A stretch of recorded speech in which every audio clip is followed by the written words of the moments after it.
What happens when the perfect political weapon turns on its creator?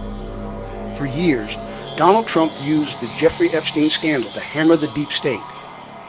Now, that same scandal is being used against him by his own supporters. This is the story of how a powerful political movement is beginning to crack under the weight of a conspiracy that has spun out of control. The Jeffrey Epstein story was once a cornerstone of the MAGA narrative. His crimes and his powerful connections were held up as the ultimate proof of the corrupt global elite that Donald Trump promised to destroy. For many of his supporters, the mission was simple. The Trump presidency would finally unseal the files, expose the guilty, and bring a long overdue reckoning. It wasn't just an assumption. During the campaign, Trump himself said he would declassify the Epstein files.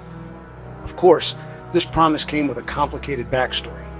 Trump and Epstein moved in the same elite circles in the 80s and 90s. In a now infamous 2002 interview, Trump called Epstein a lot of fun to be with, adding that he likes beautiful women as much as I do, and many of them are on the younger side. Epstein even reportedly claimed he was one of Trump's closest friends for a decade.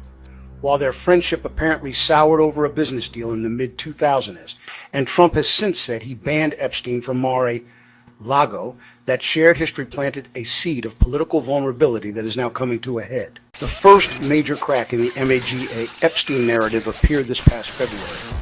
After years of anticipation, Trump's own Attorney General, Pam Bondi, went on Fox News and electrified the base with a stunning claim. The long-awaited Epstein client list was sitting on my desk right now to review. The statement, along with a stunt where Trump-allied influencers were given binders at the White House labeled Epstein Files.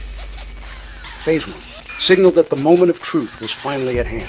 But the bombshell that dropped wasn't the one anyone expected. In July, Trump's Department of Justice and FBI released a memo with a shocking conclusion. After reviewing all the evidence, they found no incriminating client list ever existed. They also reaffirmed that Epstein's death was a suicide and stated no more files would be released to protect victims. For a movement built on the promise of a grand reveal, this was an act of profound betrayal. The reaction was swift and furious. Influential pro. Trump figures who had championed the cause felt humiliated. Conservative activist Ravi Star Buck posted on X.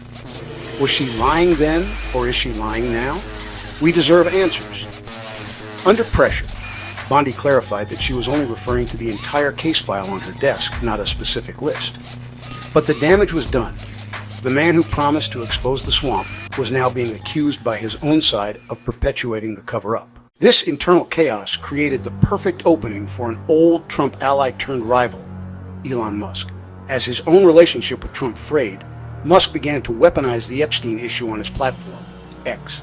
He hammered the administration with pointed questions about why the files remained sealed. Then, he dropped a bomb.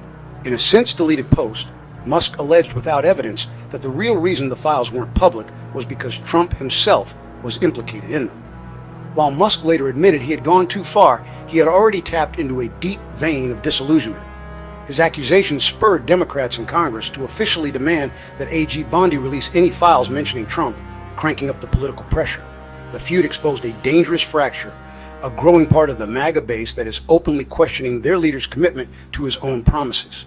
This story is about more than just politics. It's about promises, truth, and trust.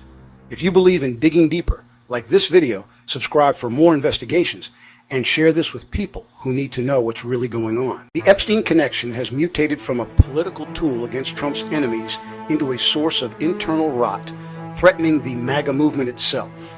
Trump has tried to brush it off, impatiently asking a reporter, "Are you still talking about Jeffrey Epstein?" and urging his supporters to move on. But the obsession he and his allies stoked for years isn't that easy to put out. By promising a reckoning he couldn't or wouldn't deliver, Trump has ignited a crisis of faith with his most fervent followers. This is no longer just about a decades-old acquaintance. It's about a broken promise and a conspiracy theory that has turned on its master. The question now is whether these fractures can be healed, or if this is the beginning of the end for the MAGA coalition as we know it.